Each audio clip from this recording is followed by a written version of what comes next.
Cyfarfodydd a chwiorydd, bore da i chi.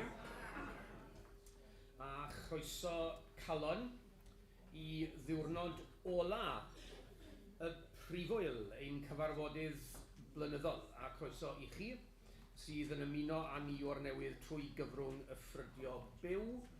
Mae gennym ni gyfieithydd. Felly, os oes angen offer cyfieithu, if you need translation equipment, please make yourselves known. All good? Thank you. Felly, i ni yn gobeithio ac yn deheu y daw efe i'r wyl. Cyn bod ni yn parhau, dwi eisiau gofyn i Elfed, jyst i ddeud gair bach sydyn, os gwelwch yn dda, Elfed. Diolch.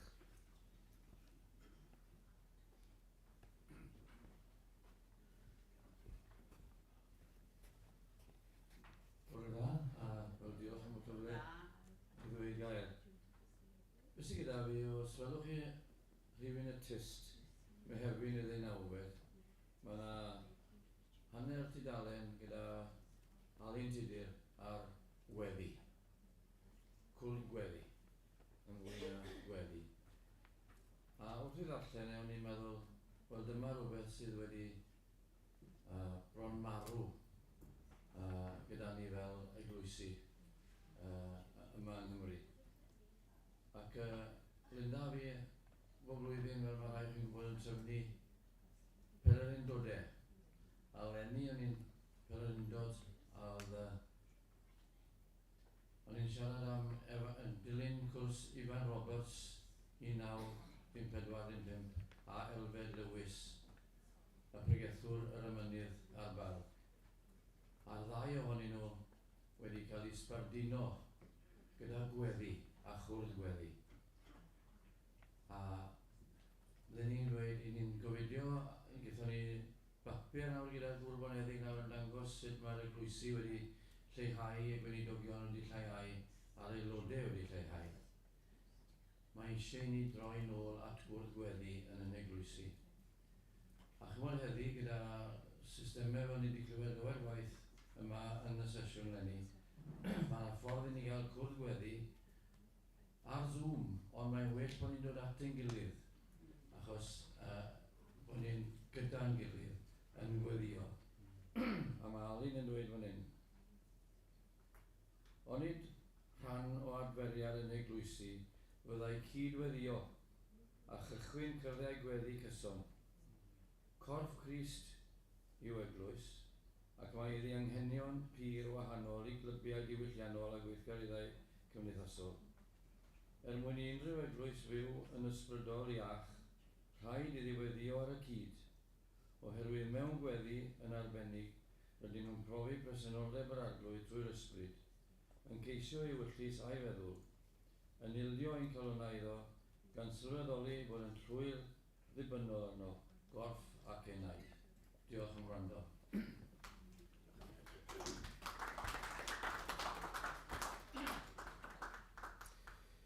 Diolch o galon, Elfed. Felly, gewn ni o'r weddi gyda'n gilydd i ddechrau yr diwrnod heddi. Bydd oddi mewn o arglwydd i'n puro, bydd oddi fri i'n tynnu i fyny, oddi tanom i'n dal i fyny, o'n blaen i'n harwen, o'n hôl i'n hatal, o'n hamgylch i'n hamddiffyn. Amen. Gyda diolch i Betty Wyn James am ein harwain dros y ddeuddydd a'i theibio, ein braint y bore heddi yw cael cwmni rai o ffyddloniad cyfundeb gorllewin Morgannwg i arwen y Defosiwn. Mae'n teisiaf ar y cyfle hwn felly i ddiolch i bobl dda gorllewin Morgannwg am y croeso ac i'r pwyllgor lleol am yr holl waith. O ystyried yr holl waith sydd ynglyn â chynnal prifwyl yr enwad, hoffwn ddiolch i chi, un ag oll, diolch yn fawr, am eich waith. Cyn bod y cyfan yn dechrau heddi, a cyn bod ni'n dod ynghyd, fe fuoch chi yn brysur, ac i chi wedi cynnal y cyfan trwy'r ychydig ddyddiau a'i theibio a mawr ein diolch. A newn ni amlygu'r diolch yna yn y ffordd arferol.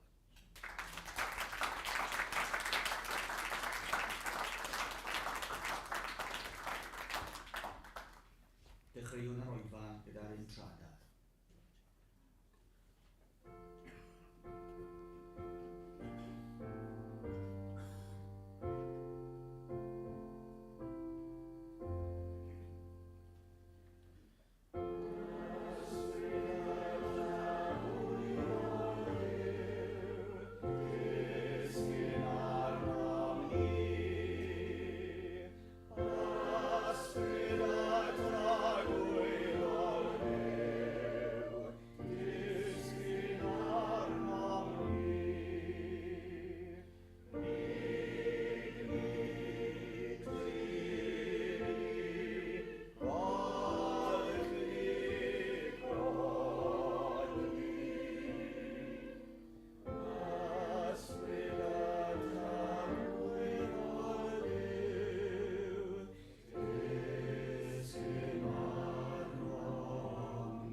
I gychwyn, Emyn Gwilym Hiraethog neu William Rhys i dod dim ond Iesu ond gyda backing track.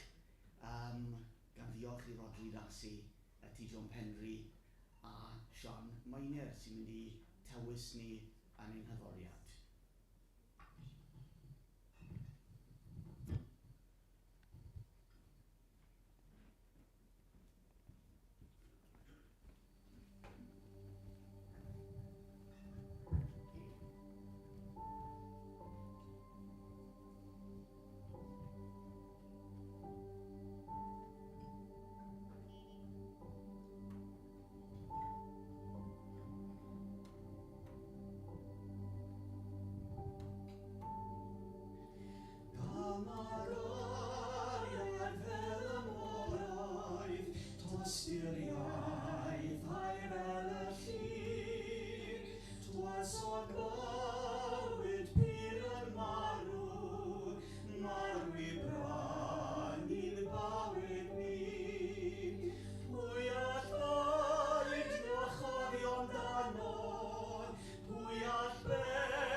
Daw darlleniad o Air ein Duw o gyntaf Brenhinoedd adnodau 9 ymlaen. Ac yno yr aeth e fe i fewn ogof. Ac aletiodd yno a gwyle air yr arglwydd at oef. Ac fe a ddywedodd wrtho, beth a wneud i yma, Elias? Ac fe a ddywedodd, dygais fawr sel dros arglwydd ddiwylliaeth, oherwydd i feibion Israel wrthod y gyfamod i, a dinistriwio dy allwred i a lladd y broffwydydd i a'r crefydd, a mi fy hunan a dawyd, a cheisio y maent ddwyn fy einioes unai. Ac fe a ddywedodd, dos allan, a saf yn y mynydd ger bron yr arglwydd. Ac wyle yr arglwydd yn myned heibio, a gwynt mawr a chrif yn rhwygo'r mynyddoedd, ac yn dryllio'r creigiau o flaen yr arglwydd. Ond nid oedd yr arglwydd yn y gwynt, ac ar ôl y gwynt, daeargryn. Ond nid oedd yr arglwydd yn y ddaeargryn, ac ar ôl y ddaeargryn, tân. Ond nid oedd yr arglwydd yn y tân, ac ar ôl y tân, llef, ddistaw, fain. A'r ail darlleniad y bore yma o ail Timotheus, adnodau 3 ymlaen.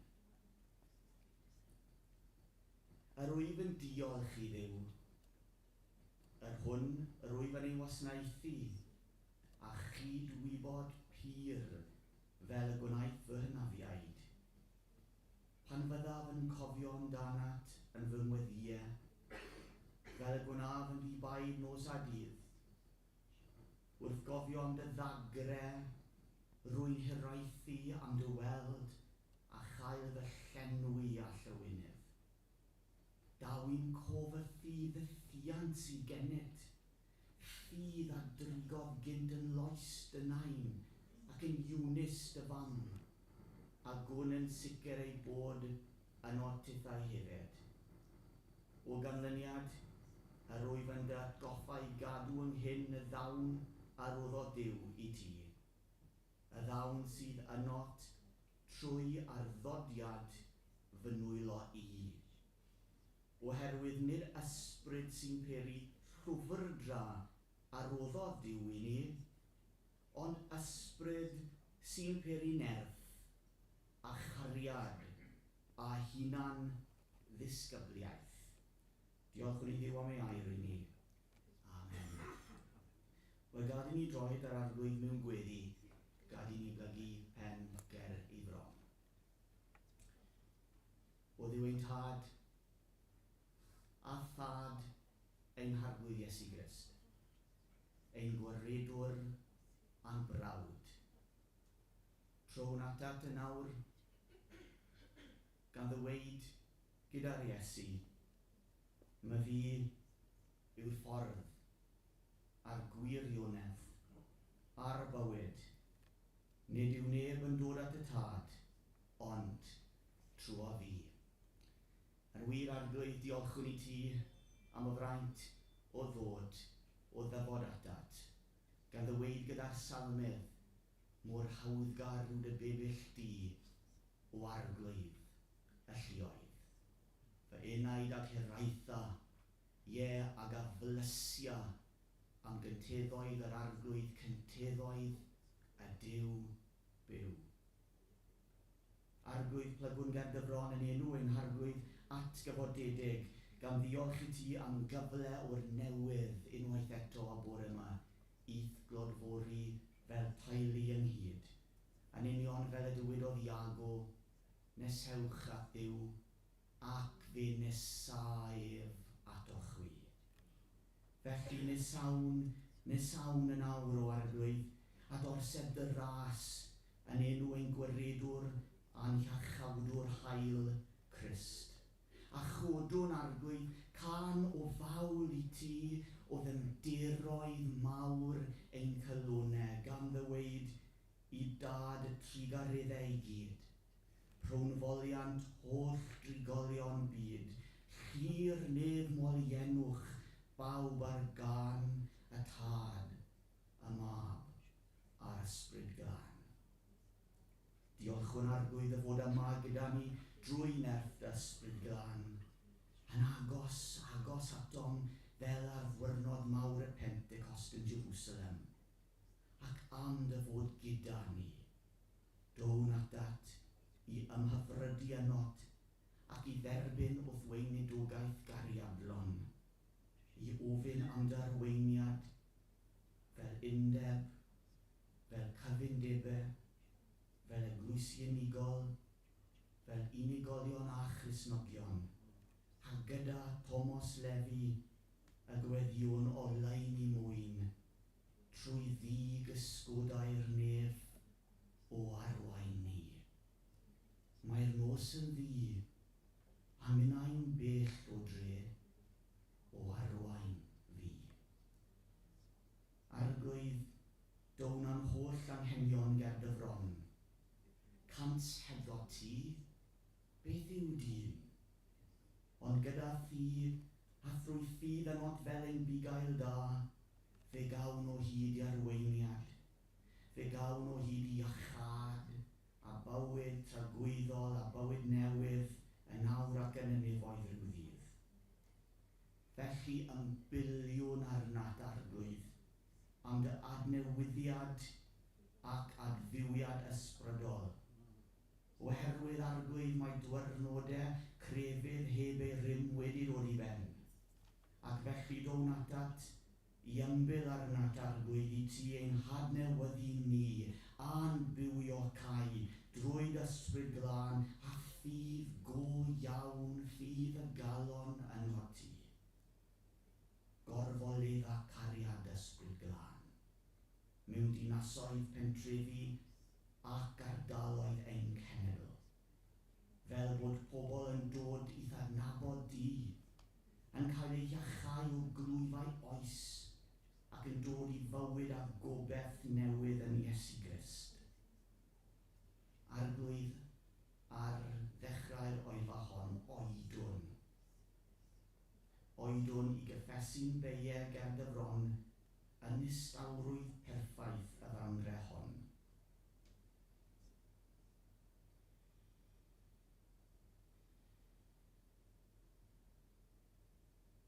Maddau ni fel y meddewyd unai i dyledwyr. Yn union fel y dywedodd ar y mynydd, mae deisiau di bob awr fy arglwydd yw. Daw hedd wrth dyner lais o nefol ryw mae deisiau, mae deisiau. Bob awr mae arnaf deisiau. Bendithia fi fy nghaedwad, bendithia nawr. Diolchwn i ti Arglwydd, mae ti yn unig yw ein Duw, Duw trigarog ac ymgeleddgar, sy'n barod i faddau i'r rhai sy'n dod atat mewn edifeilwch. Cant ti yw ein tad, yr hwn sy'n cyfleidio pob enaid sy'n troi atat mewn ffydd yn enw dy fab Iesu Grist, ein cyfiawnder, ein daioni. Fel y dywedodd Williams, ffydd dacwr fan, a dacwr pren, yr hoeliwyd arno dywysognen yn wirion yn fy lle. Y ddraig a sigwyd gan yr un, cant crwyfwyd dau cont gwirodd un. Ar Iesu oedd e fe. Gofyn i ti yn hamddiffyn i Arglwydd ag y drwg yn y byd, a'n tywys ni fel eglwysi ac unigolion gyda dafydd gerllaw y dyfroedd tawel. A phlanna ar ein cylonau gwyneb hardd ein harglwydd Iesu Grist, nes y cawn edrych ar ei hyfryd wedd gan harddach nag o'r blaen. Clodforwn di Arglwydd am y gwaith yr wyt yn ei barhau i wneud yma yng Nghymru, i ddod â phobl o bob iaith at ti. ac mae e'n gweddi o ddeheu heddiw ac yfori yn aros gyda'r ymunydd Watkin Wyn. Rwy'n gweld o bell y dydd yn dod, bydd pob cyfandir Is-yr-Hod yn eiddo ei Iesu mawr, a holl ynysoedd maith y môr yn cyd-dyrchafu mawl yr ior dros wyneb, daiar lawr. Clywem gweddi yn enw Iesu Grist o Nazareth, ein Meseia, ar hwn a ddath, ar hwn a choncwirodd, ar hwn a atgyfododd, ac ar hwn a sgynnodd i eiriol trosom ni. Dy blant, yn ei enw ef, a'i enw ef yn unig, clywem gweddi. Amen. Hoffwn alw ar fy mrawd, Gareth Morgan Jones, i roi'r neges.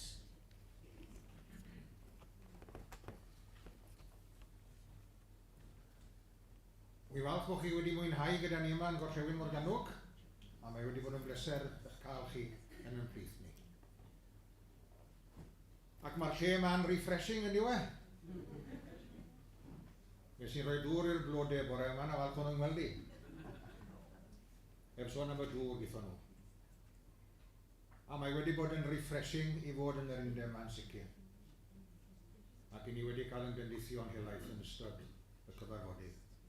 A diolch i'r llywydd ac i'r ysgrifennydd ac i bawb sydd wedi bod ar rhan yn yr oed baw yn hyn.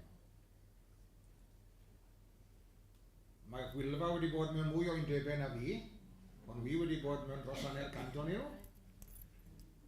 A tasan ni wedi casglu'r dywediadau a'r quotations o undeb i'r llall, fydde da fi gyfrol llawn i gael siwrfod. A mae da fi ddoi quotation i gael o'r undeb yma. It is what it is. Y pandemig, difaterwch, angrediniaeth, materoliaeth, filitaredd, adeiladau.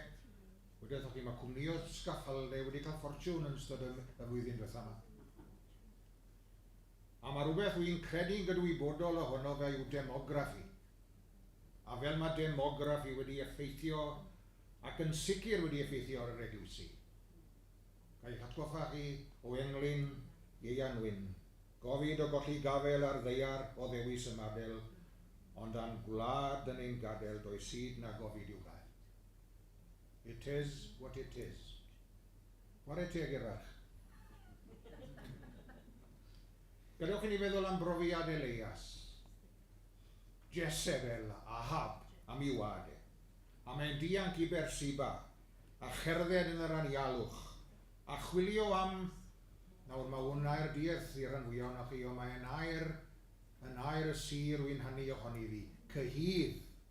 Faint ohonoch chi sydd wedi clywed y gair cyhydd o'r blaen? Wel, odi ac wrth gwrs. Pobl sy'n gyfyrddin a sy'n Aberteifi. A fel mae'r gwartheg ar adeg yma'r flwyddyn yn wylo am gyhydd i fe, wylo am gysgod. Ac oedd Elias yn wylo am gysgod, am gyhydd. O dan y ferwen, ac yn cael encounter â Duw yn Choreb. Enw arall ar Sinai mae'n debyg i'w Choreb, yn ôl ysgolheigion yr Hen Testament. A mae Elias yn cuddio yn yr ogof a Duw yn ei holi beth yn y byd wyt ti'n neud fan hyn. A mae'n ateb ac yn dweud, mae'r Israeliad wedi torri'r cyfamod. Ma'n wedi dymchwel yr allwre, a lladd y proffwydi, a wi fan hyn ar ben yn hunan. Wi wedi teimlo fel yna, yma yn Gorllewin Morgannwg, chymod fe. Mae pawb wedi'n gadael i. Dim ond fi sy'n ar ôl o'n nghenhedlaeth i yn y weinidogaeth yma. A wi falch bod Jill Eili a Fiona a'r hys yma i gadw'r lamp i losgi ar yr allor. Ac Elias yn teimlo'n hollol unig. A mae'n cael ei arwen i fynydd Choreb, a mae'n mynd i gwato yn yr ogof. A mae Duw'n siarad â fe yn y ddaiargryn. Mae Duw'n siarad ag yn y gwynt ac yn y tân, ond dyw e ddim yn symud. Dyw e ddim yn bydio. Mae'n dal i gwato. Tan iddo fe glywed yr llef ddistaw fain. Hwna'n ymadrodd dan dyw e. Llef ddistaw fain. Mae Bible.net yn ei gyfieithu fe ac yn dweud, diolch arfon, distawrwyr llethol neu awel ysgafn, neu lais tawel yn sibrwd. Sibrwd. Ac i ni'n gobeithio bod ni'n newid i teimlo sibrydion a sibrwd yr ysbryd lan yn ystod y cyfarfodydd hyn. Mae yna weinidog parchus gyda'r hen gorff wedi datgan na fydd na ddim crefydd ar ôl yng Nghymru yn y flwyddyn 2050. Ond fe wedodd bod e'n bach yn sinig. Ond gai sicrhau chi bore yma, mae'r patrymau yn newid. Wrth gwrs i bod nhw'n newid, maen nhw'n obsolet beth bynnag. Fe wedodd O.M. Lloyd wrthon ni weinidogion ifanc yn Cyfarfodydd yn y 60au, mae popeth i ni'n gyfarwydd â fe, maen nhw'n marw marwolaeth naturiol. Y patrymau? Chwedl Michael Green, every living thing changes, so must the living church. Wrth gwrs. Wy'n cofio Leslie Newbigin yn dod i gynhadledd genhadol y bari, wel, wy'n mynd ôl yn well nawr o dwy. Ond yn dal yn gofio'r cynhadleddau hynny. A Leslie Bugin, rwy'n yn gofyn iddo fe pan oedd yn esgob yn yr India, pa mor optimistedd oedd e ynglyn â eglwys yr India oedd e'n esgob wrth gwrs na. A mae hynny bynwr oedd e. It is not a matter of optimism. Christ is alive. Christ is alive. A mae Elias o'n glywed ar slef ddistaw ymlaen. Mae'n cerdded mlaen yn y derys. A mae'n cymryd gofal o Eliseis. Oedd yn redig y tir ar y pryd. Ac mae'n ei ddilyn e. Parhad y dystiolaeth. A fel Elias, mae Paul yn trosglwyddo'r awenau i'w fab yn y ffydd Timotheus. Wedi derbyn y ffydd i ffiant oedd yn eiddo i'w fam Eunice a'i fam Gil oes. Diolch am y croeso gawson ni fynd i'r Bala ac i Cyfarfodydd y flwyddyn nesaf. Ac os gawn ni gyfle, gawn ni fynd i weld cofeb Llwydor Bryn yn hen ysgol y Sarne. A beth sy'n yw hen law yn mystyn llaw batwn i law i fennach. Llwydor Bryn yn arweinydd y pethau wrth gwrs. A dyma'r englyn gan Gerallt. Tybiais wrth faned heibio ei glywed o'i oer glai yn sgwrsio. Yma'r wyf o'n blant fy bro, dal i'w geblu sy'n gwylio. A Paul yn cyflwyno'r awenau i Timotheus, fel Elias i Eliseis. A medde Paul yn y cynghorion yna, epistol bugeiliol wrth gwrs, yna'n 3 epistol bugeiliol, y 2 at Timotheus ac 1 at Titus. A a'i gyngor yn yr ail ythyr yw i gadw ynghyn y ddawn yr roddodd Duw i ti. Gan ychwanegu, nid ysbryd sy'n creu llwfdra a roddodd Duw i ni. Dwi'n peri bod ni'n llwfwr. Meddwl am hyder yr apostolion. Dychmygwch nhw'n dod lawr y grisi yn awr alwch ystafell. Mas i ddinas Jerusalem. Maen nhw'n hollol hyderus. Maen nhw'n confident. Gan i sni allwn ni na ddywedom y pethau o welsom ac aglusom. Nid oes iach awdwriaeth yn ef arall. A Paul yn dweud wrth yr Ifeiniaid yn y llythyr arbennig yna. Nid oes arnaf gywilydd o Efengyl. I am proud of the gospel. A meddai fe wedyn, rhydd Duw i ni ysbryd sy'n creu nerth a chariad a hunan ddisgybliaeth. A dyfyniad arall o iddo Elin ar o, look what we have. Look what we have. Be sy'n gyda ni? Yr adnoddau sy'n gyda ni. Mae yna sôn wedi bod yn ddiweddar yma am y diwygiad tawel y Quiet Revival, ac os oedd y data yn gamarweiniol, beth o becso am hynny. Mae'n sicr fod yr ysbryd ar waith. Wy newydd allan 2 gyfrol.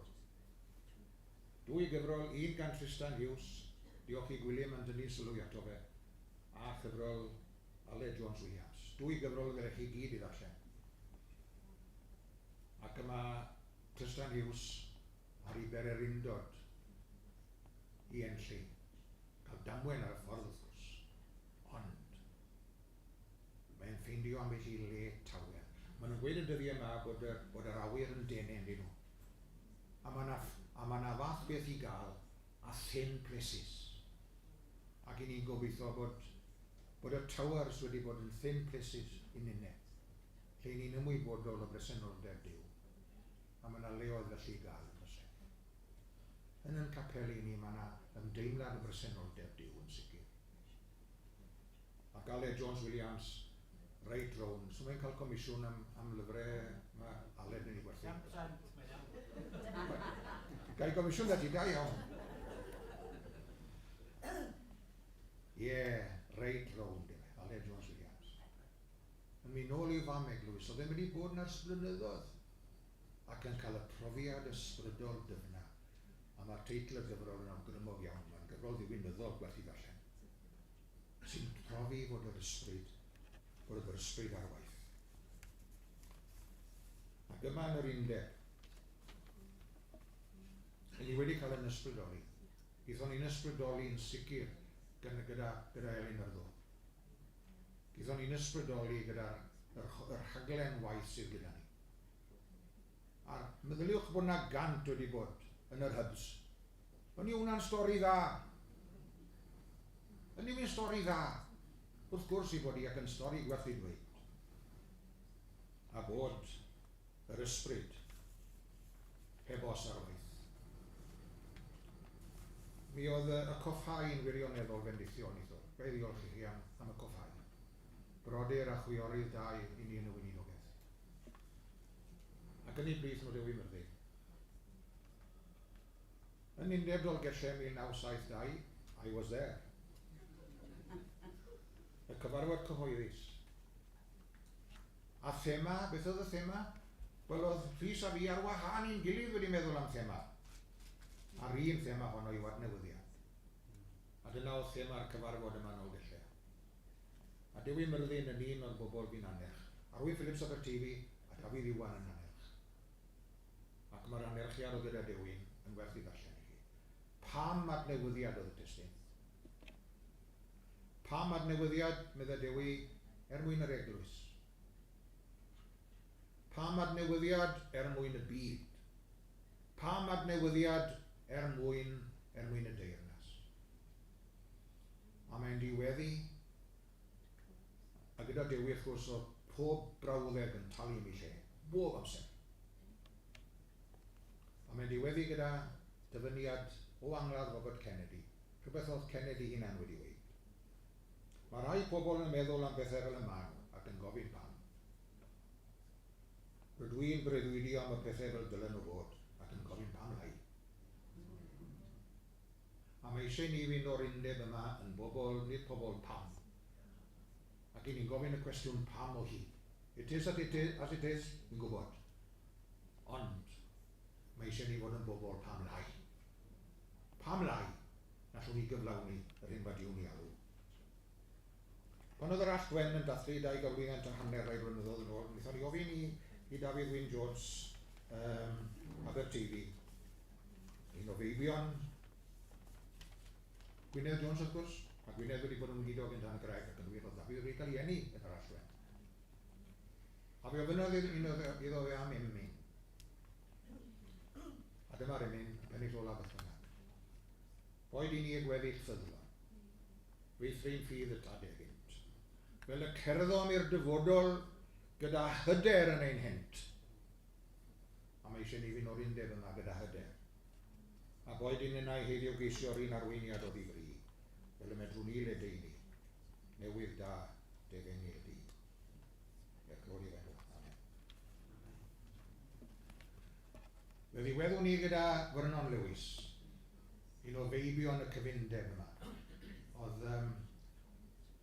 Oedd Pris yn sôn am eglwysi o gwmpas Abertawe a fi'n Manuel a fynen yn cofio bron bob un ohonyn nhw. O gwmpas, oedd na 10 o eglwysi, wel oedd Thomas Rhys wedi codi nhw'n oedd e? O gwmpas Abertawe, ac yn ei plith nhw silo am pentre estyll. A mae'n siŵr da fi bod neb o'ch chi'n cofio lle. Mae yna ddarn o wal ar ôl a mae yna goeden yn tyfu ar un o bryd. A fyny y codw i Vernon Lewis. A fe gath i ordeinion i be a Bryn Aman. Pen ucha'r cyfundeb. A chi'n cofio emyn yn i chi? Sai fe'n gobeith yn yr Iesu. Clew ein cri, gwneler ni beth yn dystio'n gwir i ti.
sydd ar gallu ganddo i wneud anreithiol gwell na dim y gallwn ni ei ddisyfu neu ddatblygu, drwy'r gallu sydd ar waith yno ni.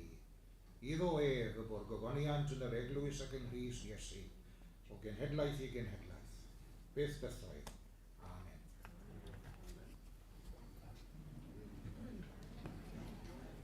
Diolch yn fawr. Diolch yn fawr.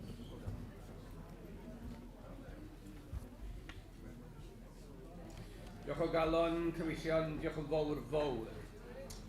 Mae siop gyhoeddiadau'r gair yn cau o gwmpas amser coffi, ac mae yna un gyfrol yn arbennig, Cydymaeth i'r Testament Newydd Cymraeg gan John Tidno Williams, a mae hwn yn werth cael. Felly mae'r siop yn cau o gwmpas amser coffi. Cofiwch am y gyfrol hon, a cofiwch hefyd i ddiffodd eich ffonau os gwelwch yn dda. Saron Creinant. Cwpan Denman, Saron Creinant, a wedyn fyddwn ni yn troi at y rhwydwaith merched.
Hiraethog iawn, diolch Saron Creinant.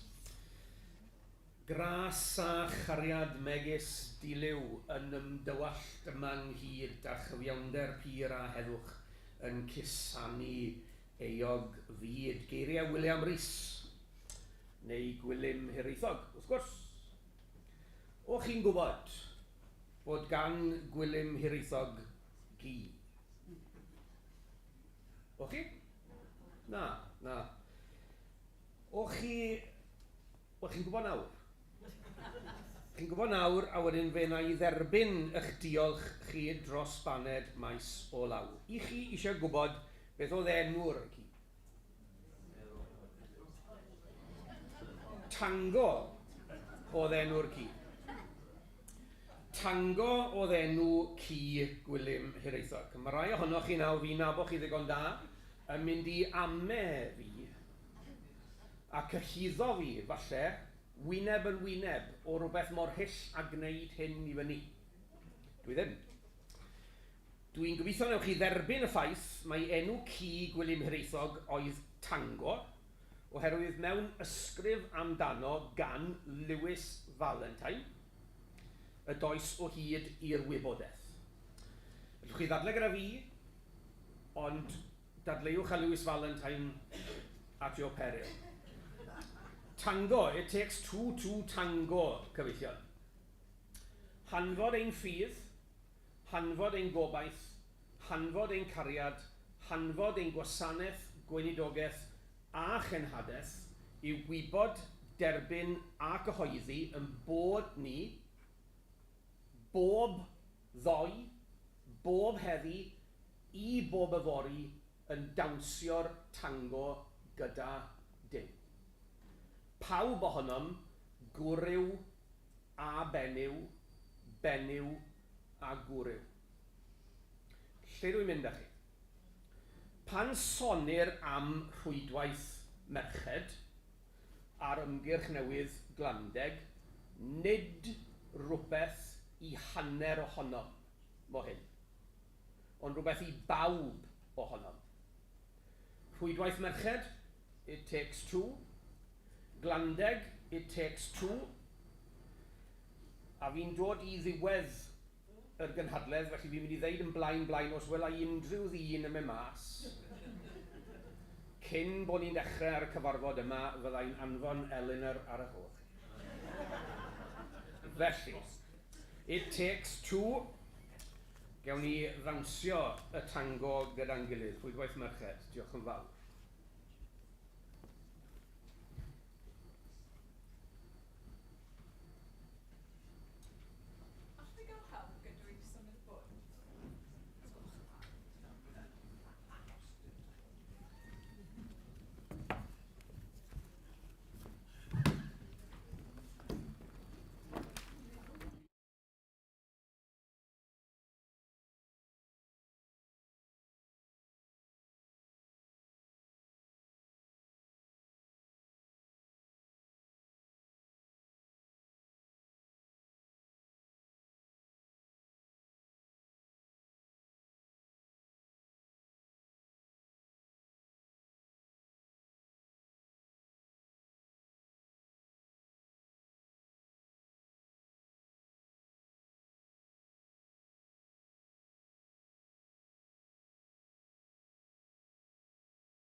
yn aml iawn, a da ni yn diolch wrth gwrs am hynny, yn cydnabod hynny.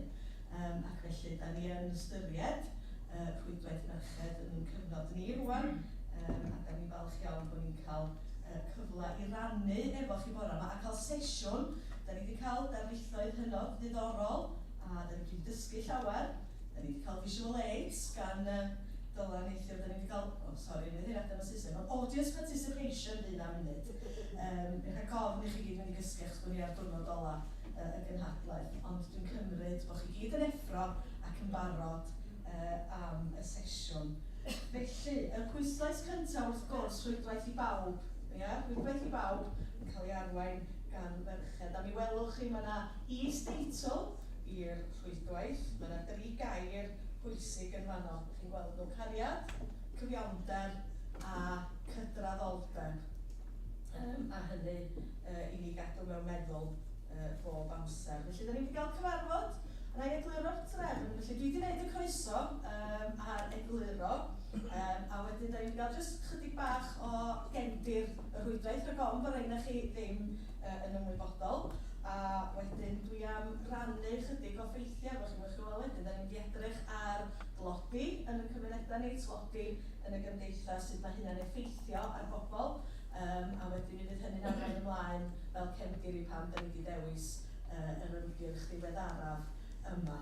A wedyn, mi fydd yna chydig o audience participation, a wedyn nawn ni orffan wrth feddwl sut da ni yn mynd i weithredu beth da ni wedi glywed a sut da ni wedi annog yn eglwysi wedyn i fynd ar neges ymhellach na jyst y gynhadledd yma. Ac wrth gwrs chi, byddwn ni'n disgwyl wedyn i fynd ar neges yn ôl efo chi.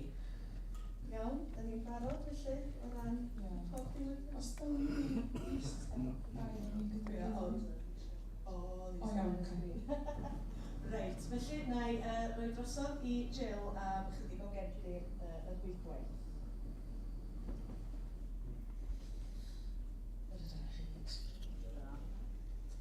Sawl blwyddyn wedi mynd i bellach ers i ni gychwyn ar ein taith yn rhwydwaith merched.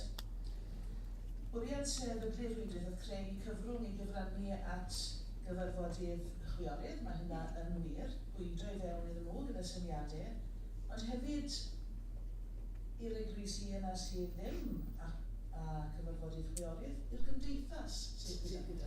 Neu, os nad oes i'n dod ar fain ag ydyn nhw, felly'r syrstysi yn dio yn rhai o'r syniadau sydd gyda ni'n siŵr.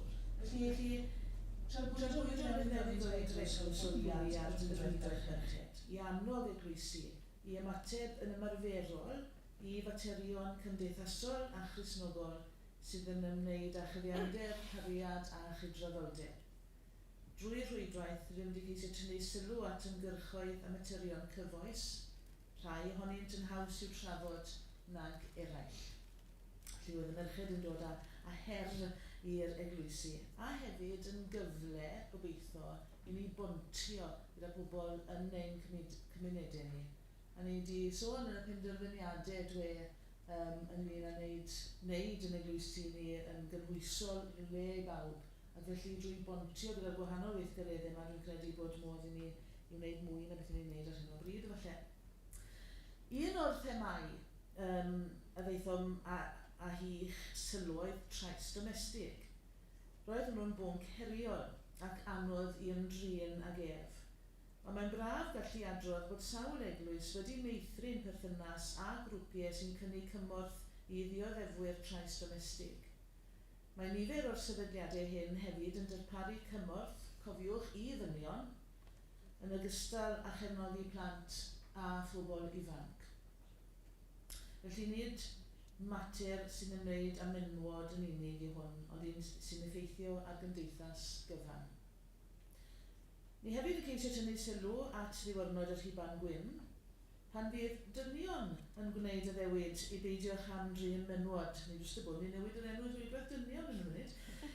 Dynion ar y diwrnod yr Rhuban Gwyn sy'n gwneud addewidion i beidio chamdrin menywod. Ein bwriad hefyd yw eich atgoffa o'r ymgyrch dydd Iau mewn dydd, Thursdays in Black, lle gallwn wisgo dillad du mwyn dangos cefnogaeth ac undod ac i sefyll yn erbyn trais ar sail rhywedd a thrais rhywiol. Yn anffodus mae trais rhywiol hefyd yn cael ei ddefnyddio fel arf mewn sefyllfaoedd o ryfel. Ein bwriad erioed oedd ceisio dilyn yr un thema am gyfnod mwyn dangos ein bod fel eglwysi yn poeni am les a dyfodol y rhai sydd dan anfantes yn ein cymdeithas. Yn union fel yr ymgyrch ar drais domestig, mae'n thema ddiweddaraf yn cynnig ffordd ymarferol i eglwysi ddangos cariad Crist ar waith. Dyna'r hyn rydym yn ceisio wneud unwaith eto gyflwyno ein thema newydd i chi. Cefnogir Beauty Banks. Mae'n fenter hon yn casglu ac yn darparu eitemau hylendid personol a gofod sylfaenol i'r rhai nad ydynt yn gallu ei fforddio. Gan ein bod am roi cymeriad Cymreig i'r fenter, rydym wedi mabwysiadu'r enw Glandeg ar ei chyfer. Nid fi sydd yn egluro'r fanwl beth yw Glandeg, na sut y bydd yn gweithredu. Ond mae'n fraint i mi ddiolch yn gynnes i Cassie Jones am feddwl am yr enw arbennig ac addas hwn ar ein rhan. Felly y bwriad yw cydweithio phobl yn ein cymunedau sydd angen cymorth, mwyn fel rwyf wedi dweud angos cariad Crist mewn ffyrdd ymarferol ac ystyrlon. Gan gofio ein bod ni i gyd bod i edrych ar ôl ein gilydd mewn bywyd ac i ofalu am ddisgyfion ein gilydd hefyd. Ga i ddiolch i chi am gyfle i roi rhag ymadrodd fel hynny i chi. Diolch.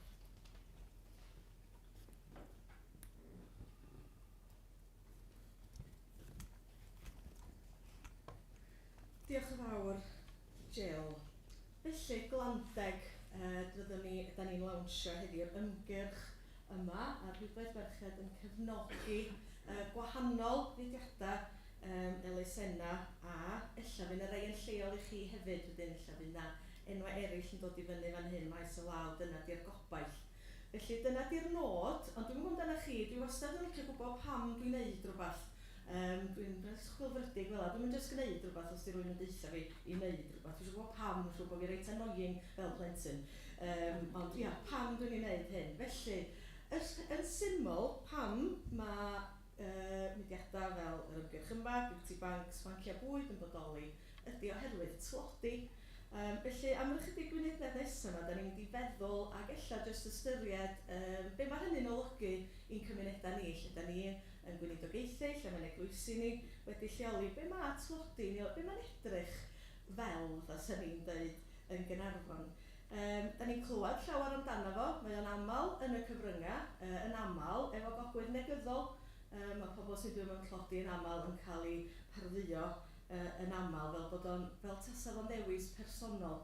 Ond ga i ddeud ar y dechrau, di tlodi ddim yn ddewis personol. Mae tlodi yn sefyllfa wleidyddol, mae'n sefyllfa gymdeithasegol, mae'n sefyllfa gymleth ofnadwy. A dwi ddim yn honni bod fi'n mynd i egluro hynny'n iawn heddiw, ond mae o'n faes dyrys, mae faes diddorol sydd ella ddim yn cael digon o sylw ac ymchwil. Felly dwi'n rannu jyst chydig o ffeithiau i rhai sydd ddim yn gwybod cyn cael fordeinio. Dwi wedi gweinidogaethu, dwi'n weithio'r ieuenctid ers, golli deud, diwedd y ganrif ddwytha, dwi'n mor hen a hynny. Ond gweithio'r ieuenctid i ddechrau, ond wedyn fel gweithiwr cymunedol yn Eglwys Noddfa, bydda i wedi bod yn Noddfa am 20 mlynedd eleni mis Tachwedd. Felly dwi'n weithio'r cymunedol yn hirach na gewnidog ordeinedig mewn gwirionedd. Ac o ran mudiadau, os gynna chi ddiddordeb yn y maes, mudiadau edrych amdanyn nhw i gael ffeithiau, i ddysgu mwy, i addysgu eich hun. Mae'r Joseph Rowntree Foundation, maen nhw'n gwneud gwaith arbennig o dda, rhan fwyaf o'r gwaith ymchwil. Child Poverty Action Group yn un arall hefyd. Maen nhw efo helpline, chi ffonio nhw os da chi efo gweithio efo rhywun sydd mewn sefyllfa anodd o ran tlodi. Ac yma Nghymru, mae gennym ni sefydliad Befan, siŵr bod chi'n clywed amdan y sefydliad yna. Felly ewch i'ch chwilio ac i addysgu eich hun, ond jyst mwyn mewn i gael rhyw chydig o ffeithiau. Wrth gwrs mae tlodi'n effeithio miliynau o bobl yn y deyrnas gyfunol. A be mae tlodi'n ei olygu ydy methu cnesu'ch cartra yn ddigonol. Hynny'n rhyfedd i feddwl ar ddiwrnod fel da ni wedi gael yma heddiw a ddoe. Mae'n golygu methu talu rent, bod eich sefyllfa lle da chi'n byw yn fregus, a mae'n meddwl am hynny am funud eich cartra chi, lle da ni'n ddiogel, lle da ni'n sefydlog, mae'n meddwl bod hynny'n fregus. Mae hynny yn effeithio rhywun. Rhywun sy'n gallu prynu nwyddau sylfaenol, rhywun sy'n gofod gwneud penderfyniadau anodd fel cnesu'r tŷ, neu bwydo'r plant yn hytrach na rhieni, da ni'n gweld bod hynny yn digwydd. Mae'n golygu deffro bob dydd gan wynebu ansicrwydd a dewisiadau amhosib. Dyna mae tlodi ni'n neud, yr ansicrwydd. Da ni gyd eisiau sefydlogrwydd mewn bywyd. Dyna sy'n neud ni yn gyfforddus yn y bywyd, dyna sy'n rhoi ni allu mwynhau a cael y mwyaf fywyd yn aml ydy'r sefydlogrwydd yna. Ac wrth gwrs mae yna bethau'n dod ar adegau i bawb. Diolch yn neud â sefyllfa ariannol neb, mae pobl yn wynebu salwch, da ni'n cael colli gwaith, mae yna bethau'n digwydd. Ond yn aml, mae pobl sy'n byw mewn tlodi, mae o'n rhywbeth cyson, a mae'n andros o anodd dod allan o dlodi. Dwi'n bod hynny'n bwysig i'w bwysleisio.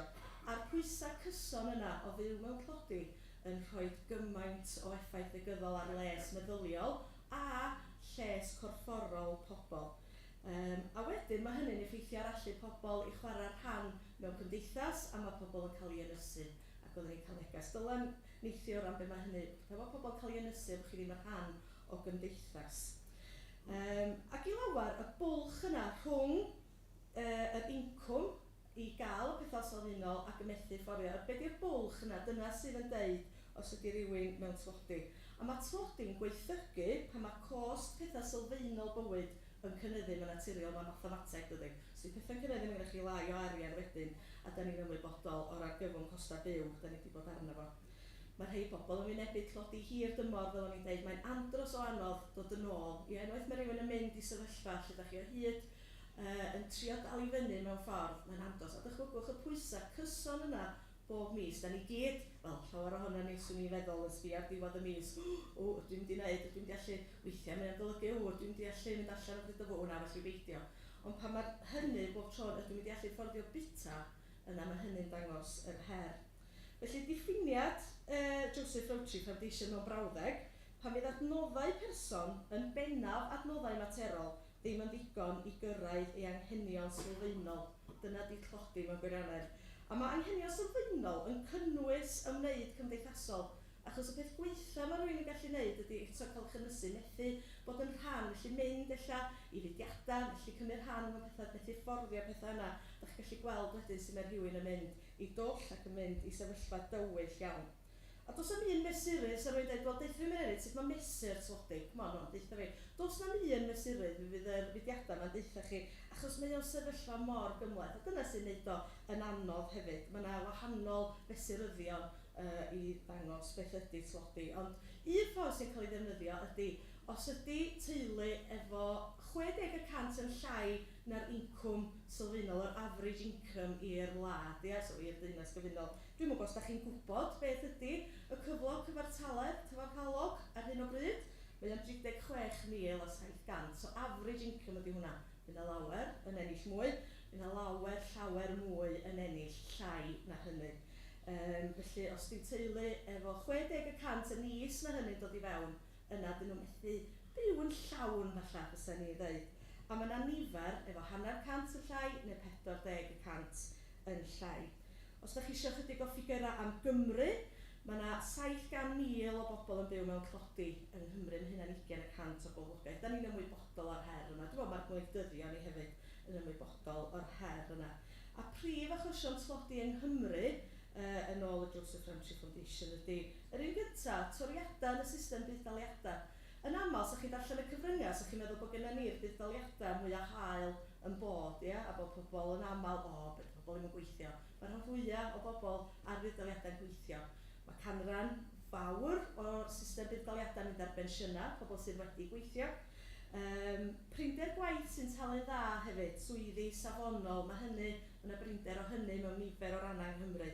A cost uchel rhentu, mae cost rhentu yn enwedig yn y sector breifat yn enwedig uchel. Da ni'n clywed os yn digon o dai cymdeithasol efo rent chydig rhatach, ond mae'r rent cymdeithasol wedi codi hefyd, ond o leia mae yna sicrwydd mewn tŷ cymdeithasol. Mewn y sector breifat, ella mis nesaf, da ni angen y tŷ yn ôl. Pethau eraill sy'n effeithio, cyfloga isel, gwaith ansicr a tymhorol. Da ni'n falch bod Cymru'n lle hardd i bobl ddod yma i gwylio, ond y hynny'n aml yn dod â gwaith tymhorol i fewn a y cynnydd y costa byw yma.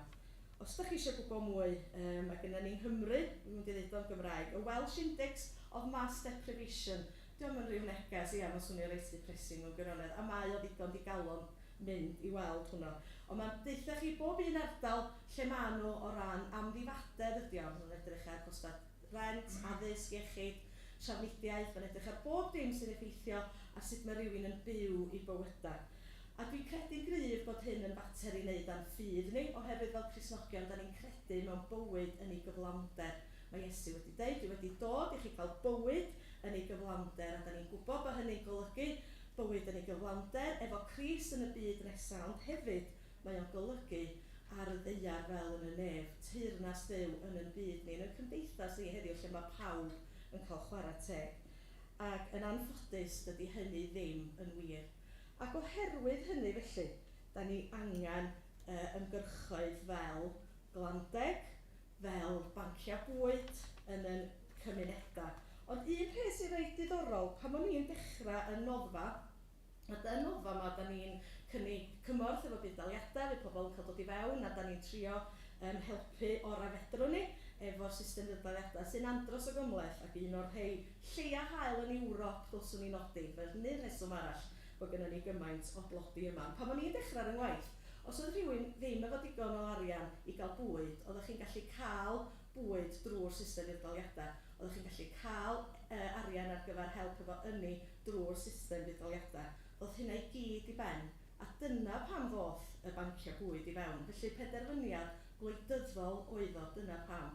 Felly bod chi wedi clywed am y bedroom tax blynyddoedd yn ôl, mae hwnna jyst wedi effeithio gymaint. Mae'n dal i fodoli, pobl yn cael llai o fuddal tai i dalu at y rent oherwydd bod nhw'n digwydd bod yna rhywun wedi gadael y cartra plant i tyfu fyny a bod yna stafelloedd sbar yn y tŷ. Felly mae hynny'n sefyllfa eto, lle mae pobl yn gwynebu sefyllfa anodd. Felly, mae'r banciau bwyd, fel da ni'n gwybod, dwi'n siŵr bod ni'n cefnogi yn banciau bwyd lleol. Mae yna rhyw dristwch, a mae dydi o ddim yn eistedd yn gyfforddus bod gynnar ni banciau bwyd, oherwydd mae hynny'n ddylsa fod yn rhan o'r wladwriaeth les ddylsa mewn gwirionedd. Ac yn ddiweddar, oherwydd bod pobl yn wynebu sefyllfa lle dyn nhw'n methu cael y nwyddau sylfaenol yma am bethau hylendid, mae banciau bwyd hefyd yn derbyn siampws, maen nhw'n gofyn am pastannaf a pethau felly. Ond mae glandeg ychydig bach yn wahanol, achos yn y Saesneg, yr beauty banks, ac eto mae o hefyd yn ymwneud â pethau eraill. Fysa rhywun falle'n dweud, mae hynna'n foethus, ond wedyn ydy o'n foethus os da chi'n licio rhoi mwys yn eich gwallt, neu ydy o'n foethus os da chi'n hoffi chydig o mascara, dwi'm yn gwybod. Ella bod chi'n licio rhyw aftershave go ella reit ddrud, ond mae o'n neu chi deimlo'n well yn rhoi ymlaen yn y bora. Felly, da ni'n credu bod glandeg yn ychydig o eiriau fel oedden ni'n trafod ar gyfer heddiw. Mae'n ymwneud â hyder, a hunan hyder. Pan mae rhywun mewn clodi, mae hynny'n aml yn cael ei dynnu oddi ar rhywun. Mae'n ymwneud â urddas. Os ydych chi'n byw mewn clodi, yn aml iawn o cymdeithas, dim yn eich trin chi'n urddasol o gwbl, eich chi jyst agor y papura i weld hynny. Mae'n ymwneud â hunan werth. Mae hynny mor bwysig dydy. Os da ni chwarae rhan bwysig a pwrpasol yn cymunedau'n cymdeithas, da ni angen teimlo dda amdana ni'n hunan. Felly'r hunan werth yna. Ddim bod ni'n meddwl bod ni'n well yna, bod ni'n gweld y gwerth sydd yno ni. Dyna sydd, fel mae Crist yn gweld y gwerth yno ni, da ni angen gweld hynny hefyd a dathlu hynny. A fel dwi wedi dweud, mae'n ymwneud â iechyd corfforol a iechyd meddwl, a mae hynny yn bwnc pwysig iawn da ni yn glywed amdano fo. Felly, sut sa ni'n teimlo? Dwi o hyd yn mae hynny'n bwysig hefyd ydy. Sut sa ni'n teimlo? Achos mae'n hawdd iawn meddwl, os da ni ddim wedi bod yn y sefyllfa yna, os da ni ddim wirioneddol yn adnabod rhywun, wedi gweld sut mae'n effeithio rhywun i fyw mewn clodi fel yna, mis ar ôl mis. Os da ni ddim wedi byw hynny, mae'n anodd falle'n dychmygu. Ond sut fysa ni'n teimlo? Sa ni'n methu fforddio ella siampw neu chydig o deodorant yn enwedig ar wythnos boeth fel hyn. Sut sa ni'n teimlo sa ni'n methu dilyn y rwtîn arferol na da ni wedi arfer i wneud bob bora cyn mynd allan o'r tŷ. Da ni gyd yn wneud o, lle bod ni'n gwisgo colur, ond da ni gyd efo rhywbeth da ni'n wneud cyn bod ni'n barod i wynebu'r byd a mynd allan. A dyna pam da ni'n cael y sesiwn yma, a dyna da ni'n mynd i feddwl amdano fo nesaf. Felly dwi'n cael mynd draw i Sian Meinir. Diolch yn fawr, Sian.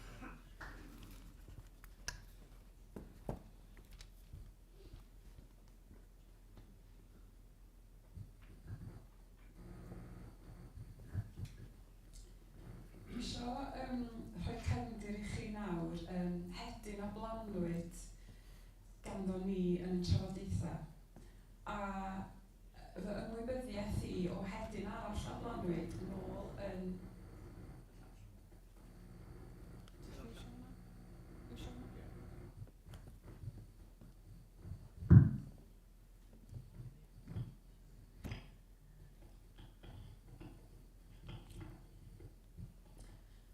Hedyn a blanwyd nôl yn 2018, a hynny yng Nghaerdydd fel mae'n digwydd yng Nghymru.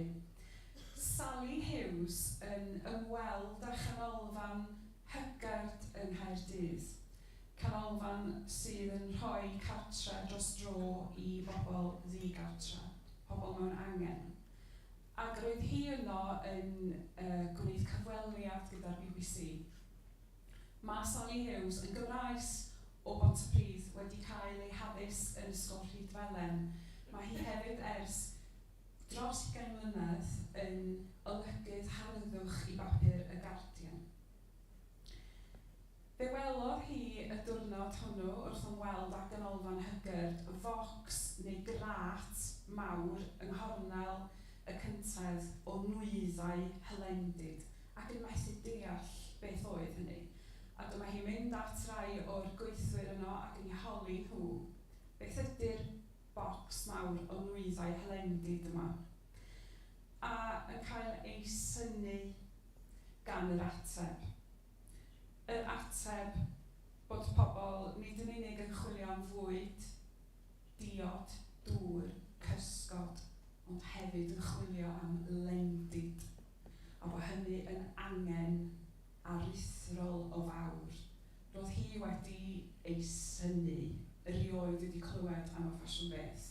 Mi aeth hi nôl i'r ddinas fawr yn Llundain a cael trafodaethau gyda'i ffrindiau a'i ffrind penna hi, Joe Jones, oedd yn, neu sydd dal, yn gweithio fel swyddog PR i gwmnïau mawr y byd mewn gwirionedd, harddwch, cwmnïau fel Estee Lauder enghraifft sy'n berchen ar y rhan fwyaf o gwmnïau colir a helendid. Roedd Joe Jones, sydd â chysylltiadau Cymreig hefyd gyda llaw, mae'n gŵr hi Dan Jones yn awdur enwog fyddwch chi efallai wedi clywed a wedi darllen i lyfrau o fe. Roedd Joe Jones, a dwi'n dyfynnu nawr, yn teimlo i bod hi'n gandryll ac yn rhwystredig wrth ddysgu am blodi helendid.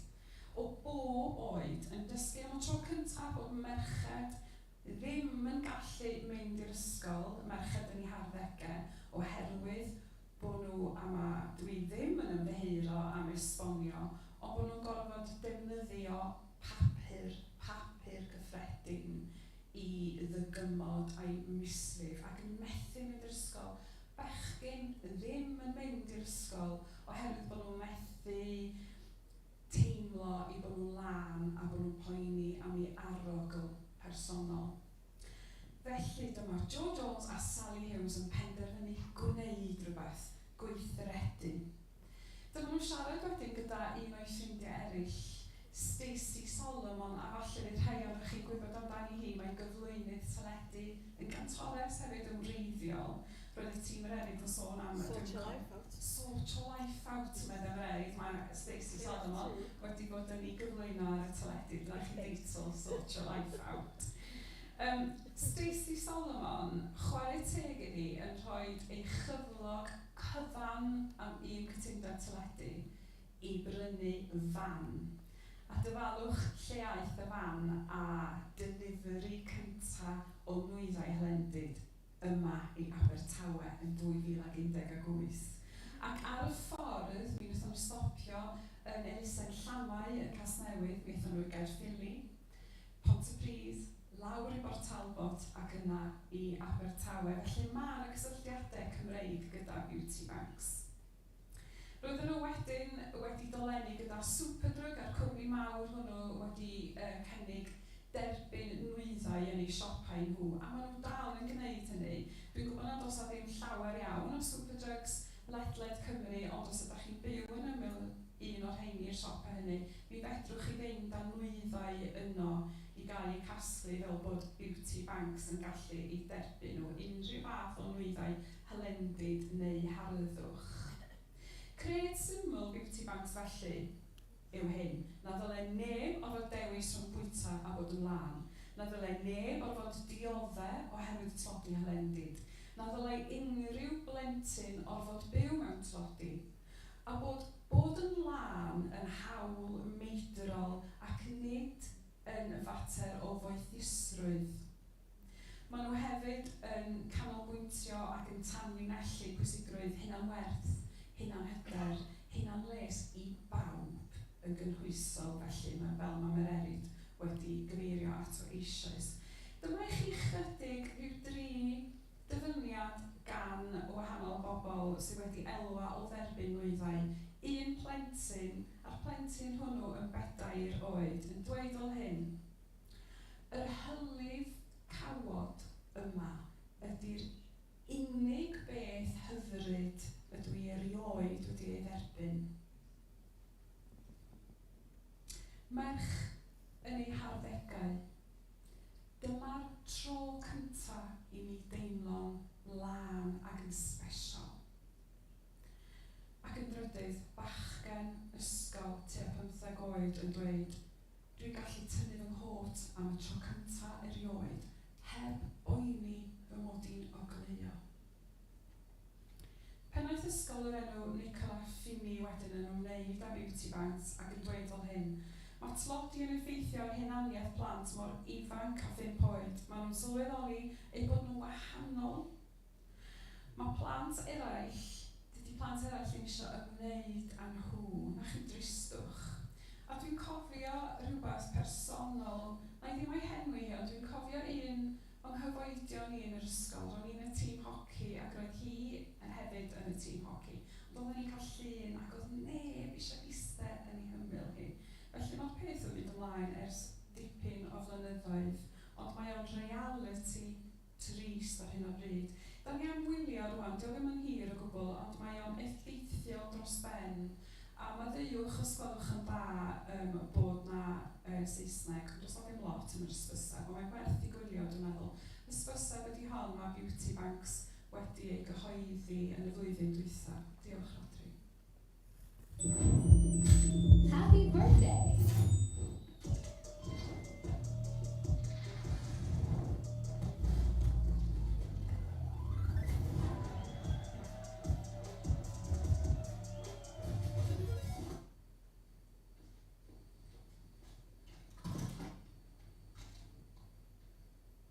£16.32. There are 4.2 million people living in hygiene poverty in the UK. Help us, help them.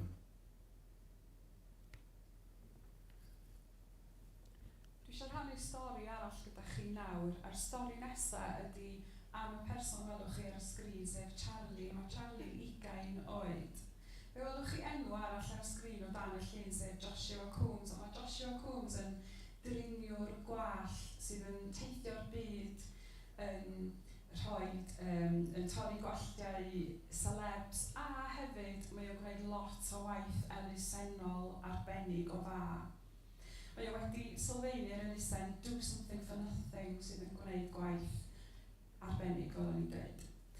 Fe gwryddodd Joshua Coombs o triniwr gwallt a Charlie ar stryd brysur iawn, a fe ddod ni wylio fo am rhyw 5 munud. A be oedd o'n sylwi arno oedd i unigrwydd a bod neb yn stopio ac yn siarad efo fo. Fe aeth ato ac holi, pam ti'n eistedd fan hyn ar stryd brysur? Sut wyt ti'n teimlo? A dyma Charlie'n ateb. Mae gan bobl bres yn fan hyn, mae'n stryd brysur a mae'n stryd gyfoethog, siopau brydfawr yma, felly mae rhaid bod gan y bobl yma bres. Ond mae'n ymrywio, mae rhaid rhoi dim, rhai yn stopio.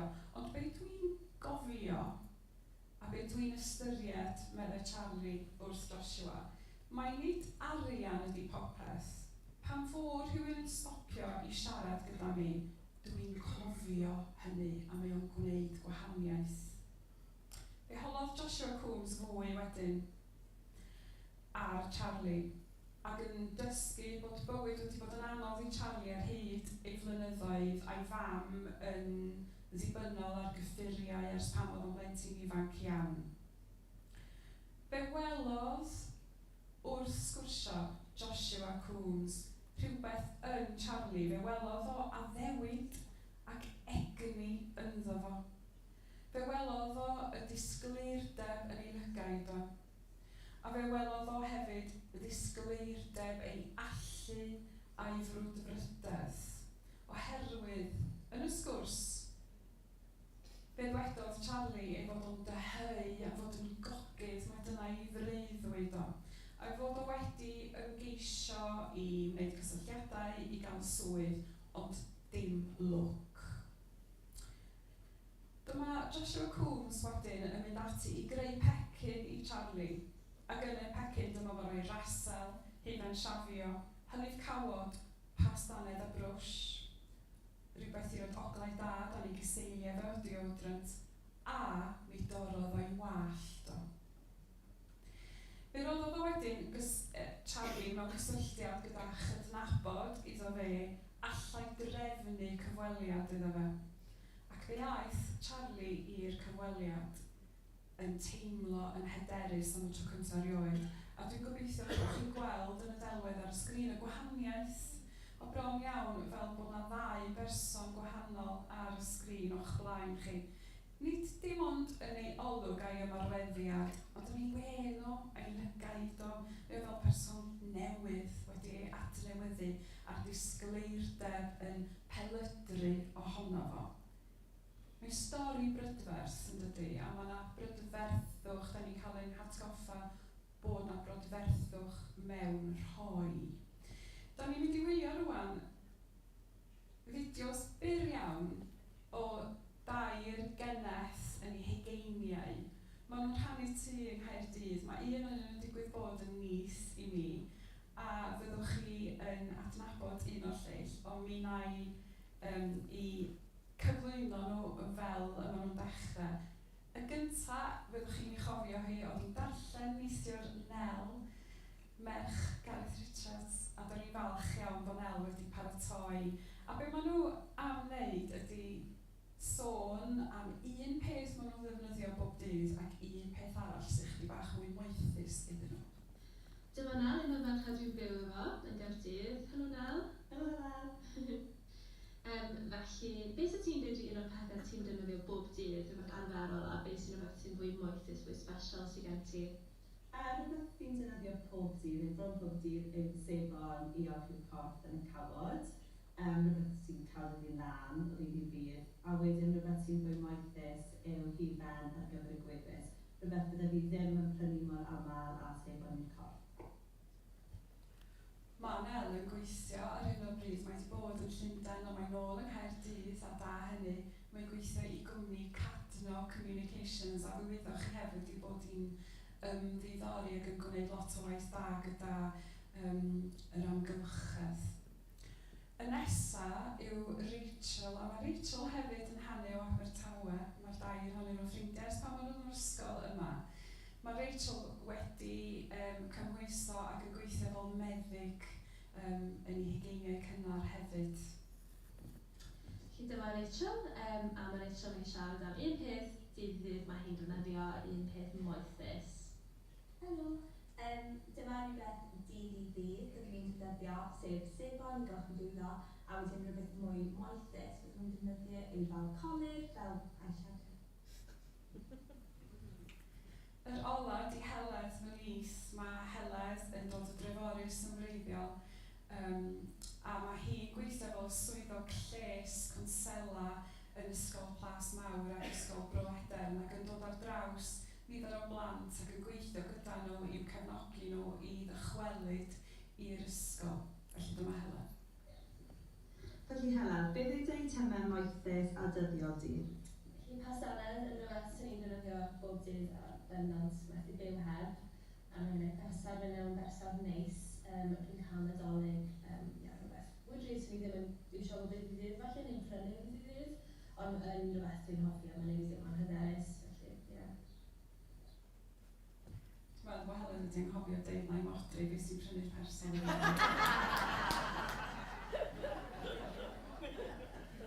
Felly mae gennym ni nwyddau ar y bwrdd yma. Mae yna gymysgwch o nwyddau amrywiol. Mae rhai o'r nwyddau ar y bwrdd wedi costio cryn dipyn o arian, a mae rhai o'r llein mynd i ofyn i Jill am yr erid, a dyn nhw ddim yn siŵr iawn be maen nhw'n gorfod i'w wneud, ond dwi wedi cadw hi felly'n bwrpasol.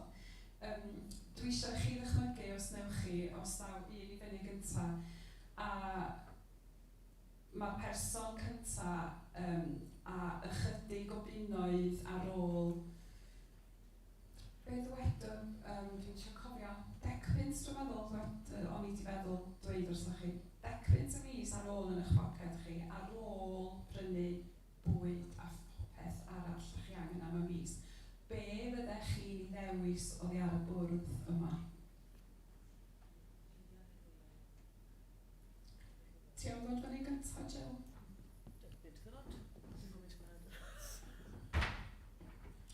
Mae Jill newydd rannu bod i'n meddwl decpunt yn lot o gael i weld. Reit, wel.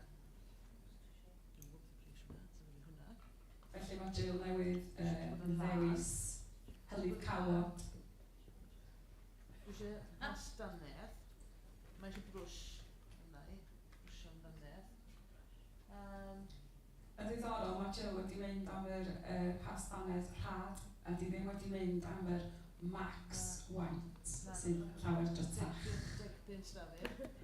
Ond petai ni yn just yn taflu beth i mewn yn basged i, yn siŵr tywydd hyn byddwn ni eisiau hwn.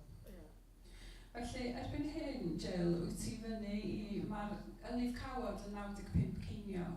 Hwna ydy'r un rhad, a hwn ydy'r un drud sydd dros 5 pint. Mae'r brwsh dannedd o gwmpas 80 ceiniog oedd hwnnw, a wedyn yr hylif hael, fe wyddoch chi pa mor drud ydy hylif hael, os ydych chi'n mynd i'r dramor ar eich gwyliau ac yn gadael i tan y Blynyddol ac yn prynu yn y maes awyr, mae yna dipyn o bunnoedd yn mynd ag at hylif hael. Felly mae ddrwg yn ei ddeud wyt ti dros y decpunt yn barod. Mae'n rhaid i roi rhywbeth nôl? Wel, ie, ond sut fysa ti'n teimlo gorfod dewis na'r peth? Wel, yn anffodus, dwi am rheina i gyd yn mwyn i bobl pwrlleishtod y mwysi. Na, does o ddim deodorant yn y bacin di'n agos. Chai eisiau bai car.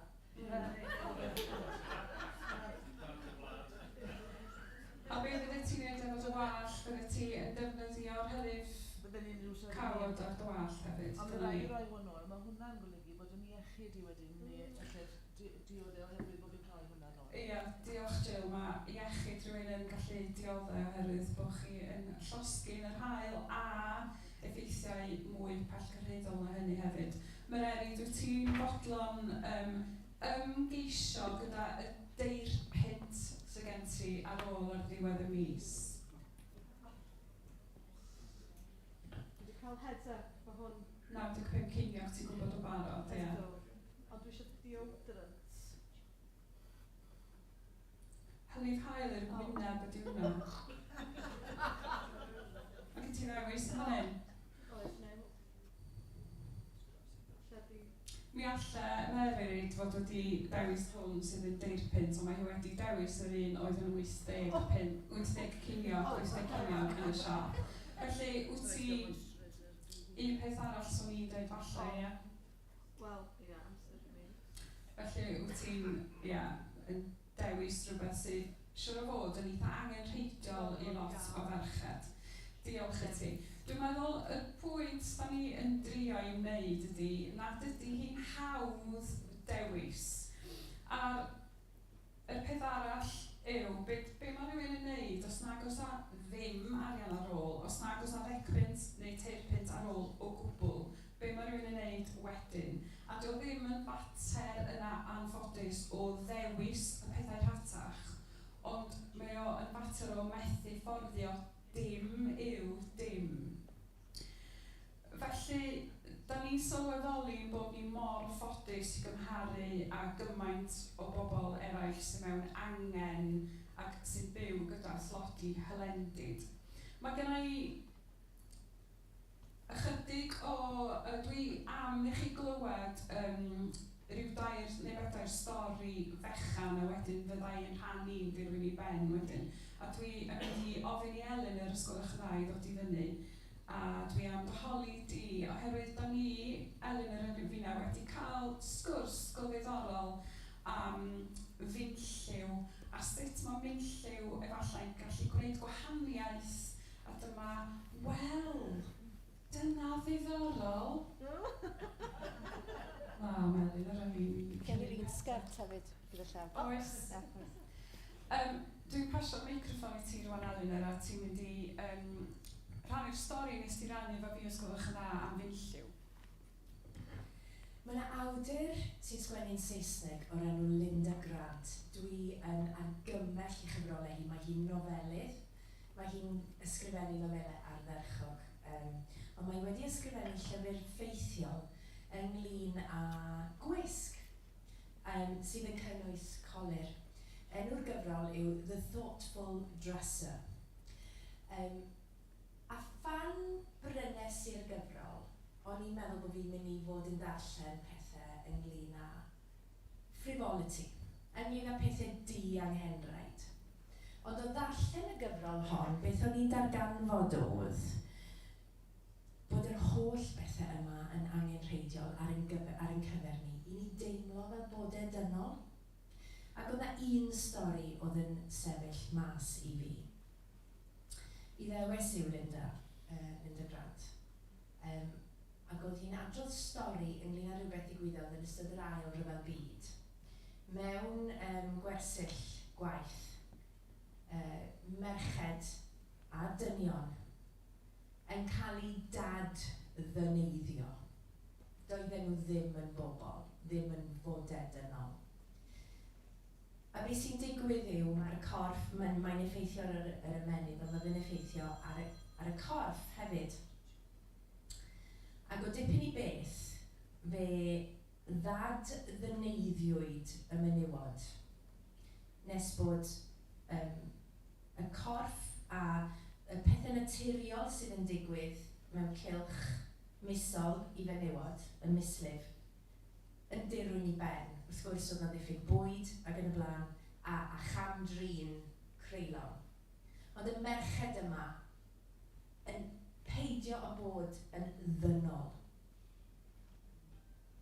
Ac un diwrnod, mi smyglwyd colir, mynlliw, rhyw bwt bach o fynlliw, mewn i'r gwersyll. A'r merched yma yn cuddio y mynlliw. A bob nawr ac yn y man, fydden nhw'n rhannu'r fynlliw rhwng y merched ac yn gwisgo rhyw gymaint o fynlliw. A'r hanes yw bod y merched yma, rhai ohonyn nhw, wedi darganfod rhyw fymryn bach o ddynoliaeth yng nghanol yr amser enbyd hwnnw. A'r mislif yn dechrau eto. Nawr i fi, mae'r stori honno yn anhygoel, mae'n seicolegol, mae'n gorfforol, mae'n bob dim. Ac i fi, mae'r stori honno'n dangos nad moeth yw pethau fel hyn, ond bod nhw'n rhan o yr hunan barch, yr hunan werth, yr hyder, y pob dim, a'i fod yn hawl sylfaenol. Mae'r stori yna wedi aros gyda fi. Felly, pan dwi'n estyn am fy fynlliw, i roi y fersiwn orau ohona i, ymlaen yn y bore, yn aml, dwi'n meddwl am y menywod hynny. A dwi'n meddwl, nid gweithred frivolous yw gwisgo y fersiwn orau ohonoch chi'ch hunan. Diolch yn fawr iawn. Dafydd, ydych chi'n bodlon dod i fyny? Mae Dafydd wedi cytuno i fi holi o ynglyn a rhywbeth sydd yn bwysig iddo fe, dwi'n meddwl, geith o esbonio i chi am ei ymweliadau i ryw le arbennig. Diolch yn fawr iawn. Ga i gywiro un peth. Dydy Dafydd ddim wedi gwirfoddoli. Wedi cael ei orfodi. Dych chi'n gwybod am rhwng Pia Hiros a Bal Sheffon. Dych chi rhwng Eli Wyn a Sian Meinir. Mi na i dyna fo. Yr ymweliad, pam bo fi, o bawb yn y stafell yma, pam bo fi yn sôn am fy ymweliadau, wel, dydwch chwarterol ar lle barbar ym Mwllheli de. Dydw i ddim yn berchenog crib, dydw i ddim yn berchenog rasal, ond mae'r rhaid, efo cynlliad sgini, mae'r rhaid i gadw fo yn weddol dwt, felly de.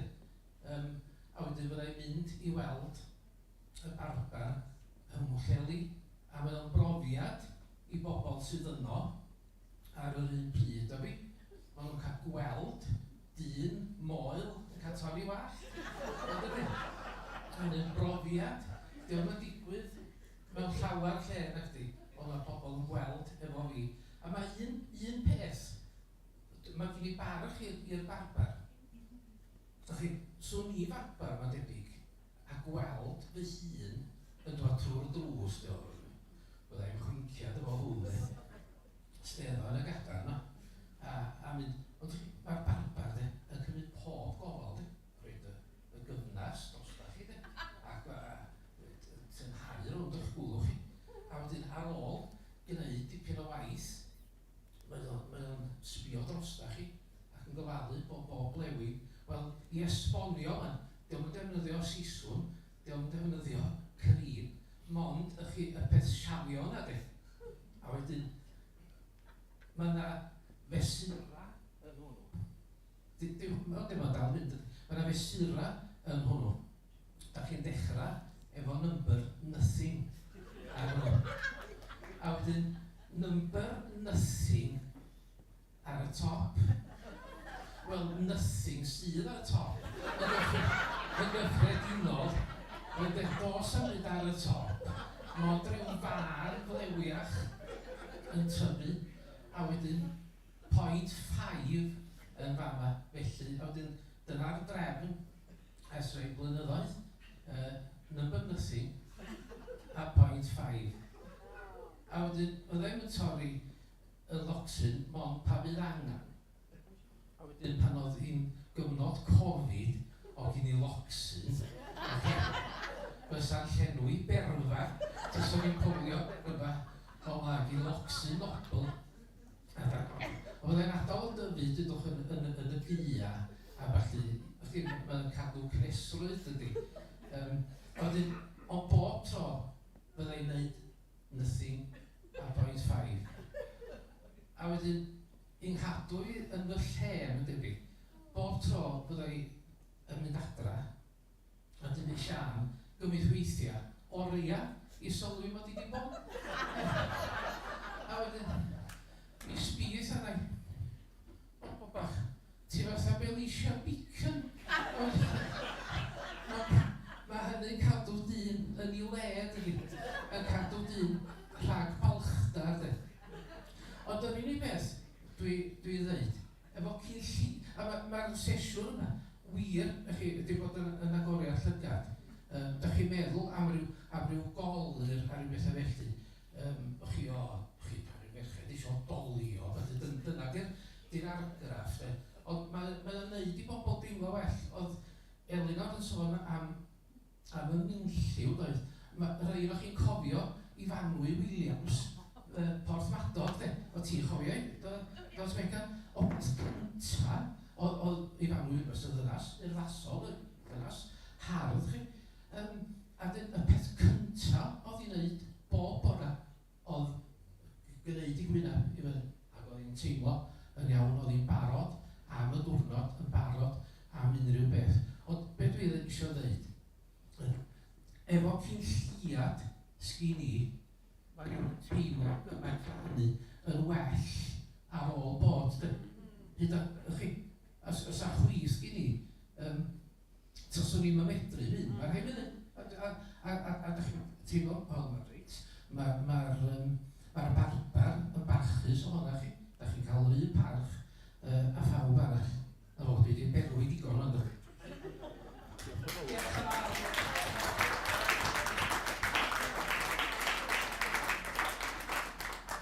Byddwch chi'n deall allu pam o'n i wedi perswadio Dafydd i siarad am hyn. Mae mrawd yn deithau pan fyddi di yn cyflwyno unrhyw beth yn enwedig os yn rhywbeth difrifol bod isio ceisio cynnwys hiwmor. Ond mae o yn bwynt i ni ystyried, dwi'n meddwl. Mae gen i ni un stori arall os allu di ddweithio ni fyr Rhys, os gwelwch yn dda. A Rhys wedi bod yn dweithau trad o'n i yma yn y gynhadledd am rhywbeth mae o'n drefnu a bod plant a phobl yn ei arddegau yn elwa o hyn. Felly mae chydig o'r arddegau os gwelwch yn dda, Rhys. Mae'n wraig yn trefnu bob blwyddyn gwersyll i blant yn ddifad a gwersyll i blant sydd yn y system gofal maith, foster care. A draws ar CT, Rhondda Cynon Taf, a Chesyll Nid Bwtalwad.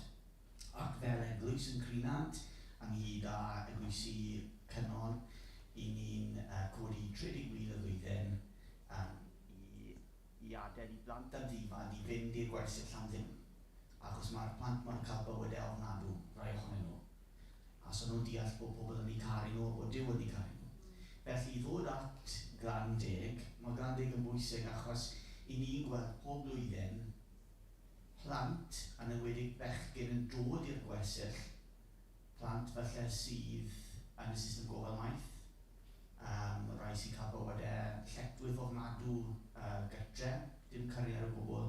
Maen nhw'n dod i'r gwersyll heb dim newid dillad, un par o drwses, un par o trainers, dim sebon, a bechgyn dim deodorant,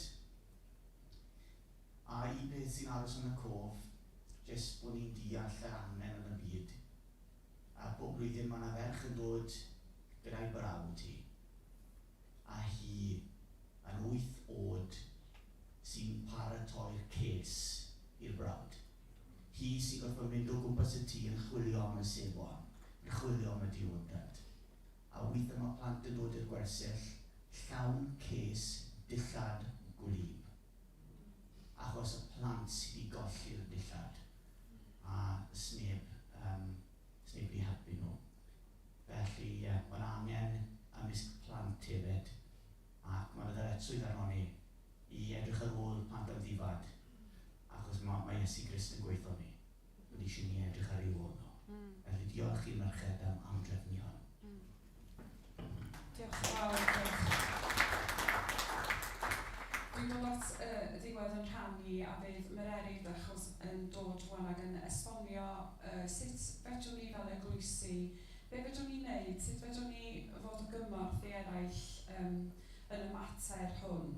Dwi am orffen gyda dwy adnod card y gymydog fel ti dy hun. Mae'r adnodau yma wedi serio ar ein cof ni. Un arall ydy yn gymaint ac y gwneithos di un o'r rhai hyn, fe gwneithos i mi. A bod hwn yn waith i ledeini cariad Iesu Grist ar y ddaear, a mae o'n waith difrifol o effeithiol ac y medrwn ni weithredu ein cariad drwy ffydd a gwneud hynny. Felly dwi yn gofyn am eich ystyried chi fel eglwysi a ddaw Mererid rwan i ddeud sut y medrwn ni fod o gymorth.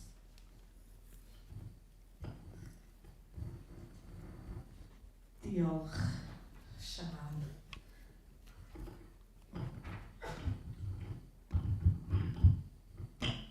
Sori. O, na felly, dwi'n licio dal o microffon. O, ie. Mae yna llon bws o ferched wedi dod i'r gael coffi ac i'r cyfarfod nesaf, lle bydden nhw'n mwynhau clywed diwedd. Yr rhan ola, ie. Ie, ie. O, ie, croeso. Ie, neu. Reit, wel, cyn bod fi dweud sut allwch chi helpu felly, mae gen i fy mascara fan hyn. Dwi'n meddwl lle un peth sy'n wahanol yn glandeg nag sydd jyst o ran, dim bod ni jyst yn dweud yr pethau fel hylendid sylfaenol. Ond mae glandeg yn wahanol i fancio bwyd. Mi byddwn ni yn casglu colir newydd, pethau steilio gwallt, mae dynion a merched, mwls gwallt, mae'r mab acw roi powdwr ar ei wallt, o'n i'n methu dall pan ddech chi'n rhoi powdwr ar y wall, achos dwi eisiau edrych fel surfer, medda nhw. So, mae chi'n cael y surf look os da chi'n rhoi powdr ar eich gwallt. Powdr gwallt ydy o ddim talc, so. Felly, mi byddwn ni yn casglu pethau colir a pethau falla fysa rhywun yn dweud sydd yn fwy moethus. Ac eto, ydyn nhw mor foethus a hynny. A reswm dwi wedi dod o mascara efo fi ydy, mae fy mam i yn llawer mwy glam na fi. Mae gen i mam glam. Ac ers yn ifanc iawn, o'n i'n gwybod mae mam wastad fel ifanwyr, mae'n debyg yn rhoi colir a just so. Ond y peth pwysica i mam, fatha mynd lliw o ddelyn o'r son, y peth pwysica di'r mascara. A mae'n siŵr, os dwi'n rhoi colir mascara, na i roi chydig o eyeshadow, ddim yn aml. A mae'n siŵr oherwydd, achos fi wedi gweld mam efo'i mascara. Mam wedi cael 3 ohona ni, ac oedd hi'n dweud y peth gyntaf ni'n neud ar ôl dod at ei hun, ar ôl cael plant yn yr ysbyty, lle oedd hi wedi rhoi gen i. Peth gyntaf ni'n neud oedd mestyn am ei mascara. Ac unwaith oedd hi wedi rhoi ei mascara, oedd hi'n teimlo llawer gwell. Yeah? A o'n i siarad efo Nathan dweud, di'n iawn i fi ddeud y stori am chi eich mascara, no well i fi ofyn caniatad. Oedd hi'n iawn i fi ddeud. A nath hi ddeud, mae'n cofio mynd yn y motorhome, lle oedd nhw'n mynd i Llanrwst i'r Steddfod yn Betws y Coed a cyrraedd a sylweddoli bod hi wedi anghofio ei mascara. Panic, oedd hi'n diorfod mynd ar faes y Steddfod, oedd hi'n mynd i allu mynd heb ei mascara, felly mynd i siop yn Betws y Coed i chwilio am mascara. Dyna ddim yn gwerthu mascara yn y siopa yn Betws y Coed. A mi gymrodd ddynas y siop gymaint o bechod drosti, mi ath hi i'w thŷ i nôl mascara newydd sbon oedd gen i hi i roi i mam. Oedd hi hi'n dallt y pwysigrwydd iddi hi hefyd o gael y mascara. Felly, nawn ni just gorffen felly, croeso chi os chi'n dod i fewn. Da chi just mewn pryd i glywed am ymgyrch nesa rhwydwaith y merched, ond rhwydwaith i bawb, rhwydwaith sy'n cael ei arwain gan y merched. A'r ymgyrch ydi glandeg, felly sut allwn ni yn yn eglwysi, yn yn hardaloedd ni helpu? Da ni wedi clywed y sefyllfa, da ni wedi clywed pa mor ddyrus mae'n gallu bod. Be fedrwn ni wneud, neu be da ni eisiau chi wneud ar ôl mynd o yma? 3C, da ni'n licio cys. Cysylltu, cefnogi, cyfrannu. Newch chi plis gysylltu a elusennau sy'n gwneud y gwaith yma yn eich ardaloedd chi. Felly mae banciau bwyd trysl mewn nifer o fanna. Maen nhw'n derbyn nifer o bethau hylendid, fydden nhw'n falch iawn ohonyn nhw. Ella bod yna superdrug yn eich ardal chi, gewch chi fynd â colir a nwydda i fanno. Ella na mudiad arall sydd yn rhedeg banc bwyd yn eich ardal chi, cysylltwch i ofyn be da chi isio, be fysa chi'n licio i ni gasglu. Ond hefyd mae'n gyfle, cyfle.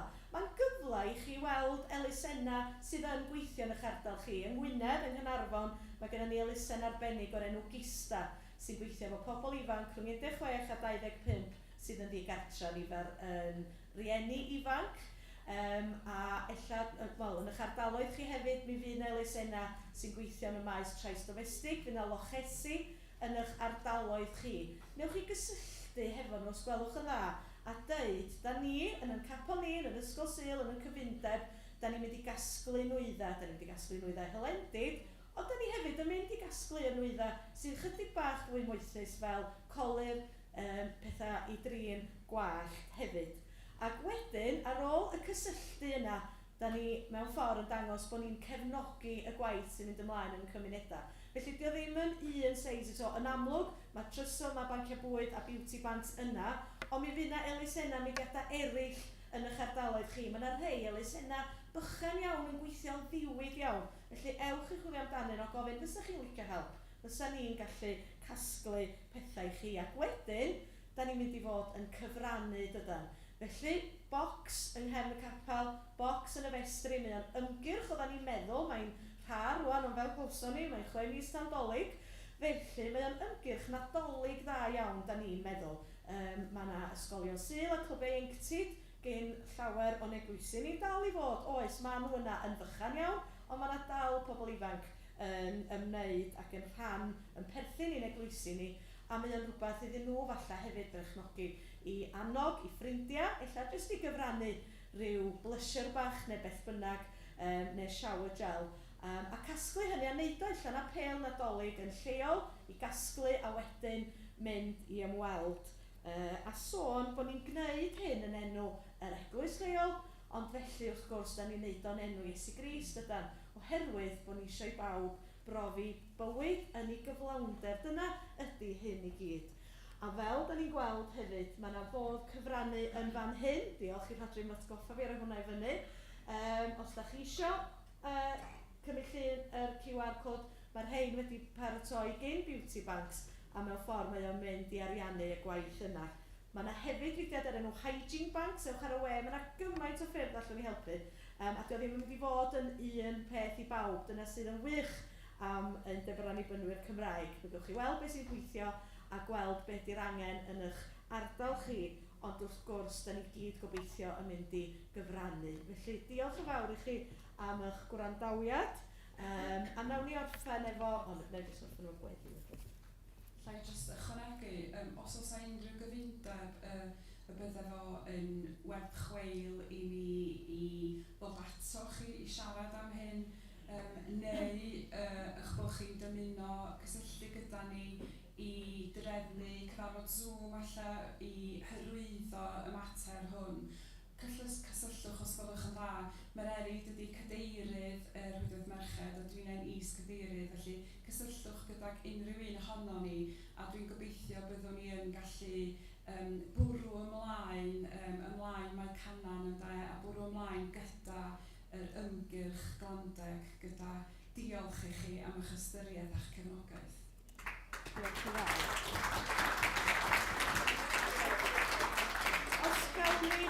Os gawn ni air o weddi, gawn ni weddio. O Dad Nefol, da ni'n diolch i ti. Fod ti wedi dod i'n byd ni'n rhoi bywyd i ni gyd. Bywyd yn ei holl gyflawnder.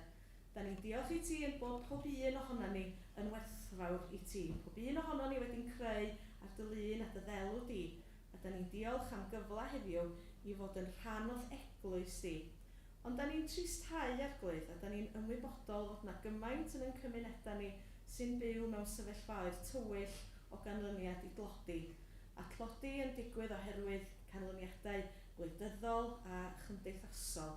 A da ni'n gofyn i ti arglwydd am faddeuant am i ni fod yn dawedog, am i ni fod yn ara deg i ymateb, ac yn gofyn i ti yn llenwi ni all ysbryd glân i roi cyfeiriad ac arweiniad ac awydd newydd i ni fynd ar neges dy fod ti yn arglwydd i bawb, dy fod ti yn un sydd am i ni gyd fyw bywyd yn ei gyflawnder, bod cyfle a thegwch i fod i bob un.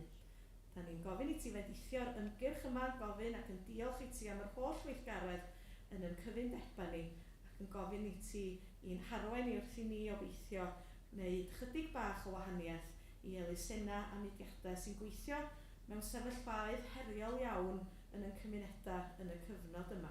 Da ni'n gofyn y cyfan yn enw Iesu Grist. Amen.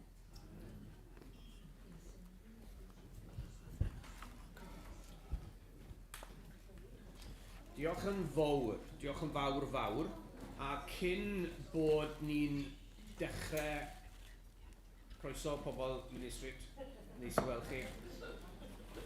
O'n i'n nabod eich sŵn chi wrth bod chi'n dod mewn. Hyfryd eich weld chi cyn Sian, oedwch am eiliau bach eich dwy am funud, just stop am funud bach. Fi eisiau bod ni yn dangos yn diolch i'r Rhwydwaith Merched, ond mae'r diolch yna'r cymeradwyaeth yna yn fwy na just diolch. Fi eisiau bod yr cymeradwyaeth heddi yn arwydd yn bod ni'n ymrwymo i gefnogi yr Rhwydwaith Merched ac i gefnogi Glandeg. Fi'n credu bod ni gyd yn deall erbyn hyn gymaint o angen sydd i gefnogi. Felly diolch a gymrwymo i gefnogi. Felly, please, newch chi wneud hynny.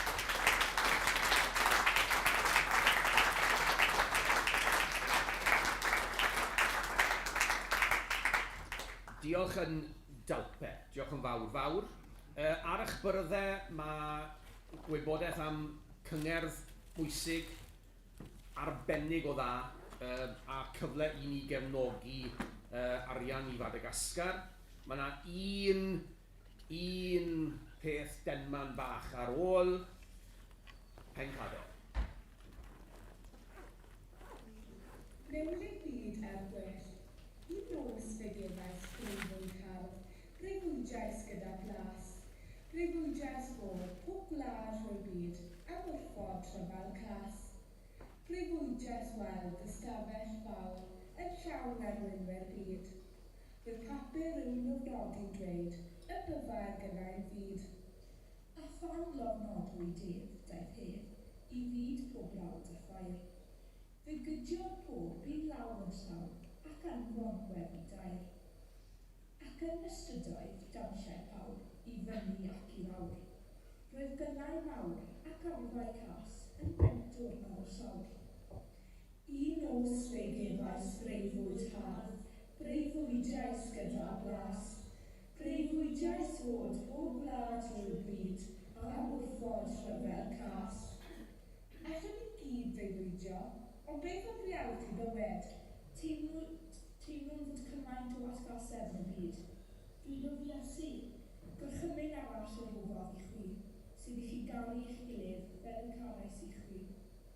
Os ydym yn caru ein gilydd, fel dywedom yr Iesu, yna ni fyddwn yn gwneud pethau cas ein gilydd. Gofynnwn I rai o blant ysbysu'r Tabernacl Pencader I restru rhai pethau sydd ddim yn dilyn dysgeidiad ein harglwydd Iesu Grist. Ti'n o'r rai pobl yn dwyfod pan bod eraill yn gostoffi. Rhyfeloedd. Hynny oherwydd rhychwael Powel gyfoethog. Lygraf, pobl heddiw ddim yn edrych ar ôl byd Duw, fel y dylen nhw. Cola. Sar. Dwyn. Toddi sbwriel. Bod yn hynafol.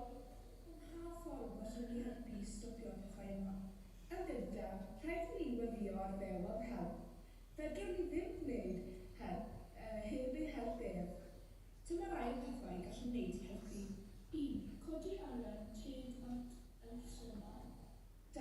Gofyn I bobl sut maen nhw'n gweld y byd, a beth maen nhw'n feddwl allan gwneud I gael byd gwell. 3. Casglu arian. Casglu sbwriel a pentref. 4. Prynu nwyfau masnachdig. I helpu'r anghenius neu byd, a wneud siŵr fod gweithwyr yn cael talu cyflog teg. 5. Defnyddio ceir rhydanol. Dangos amynedd, ffydd, disgybli'n hunan ac eraill. Ymgyrchu yn erbyn rhyfel. Dyfod ddyharad. Mae'n iawn I freuddwydio fel dywed yr ymgyrchu. A phan fod popeth drwg, fel rhyfela wedi dod I ben, a'r gynnau gyd yn bentwr ar lawr. Wedyn, byddwn yn dawnsio mewn llawenydd. I nos fe gefais breuddwyd hardd, breuddwydais gyda blas. Breuddwydais fod pob gwlad drwy'r byd, am wrthod rhyfel cas. Gweddiwn. Gofynnwn I ti arglwydd am gyarweiniad I ni wneud yn hyn, allwn ni wneud ein byd ni. Yr fyd yn lle llawer iawn gwell I bawb. Rwy ni dy arweiniad yn enw Iesu Grist, ein harglwydd. Amen.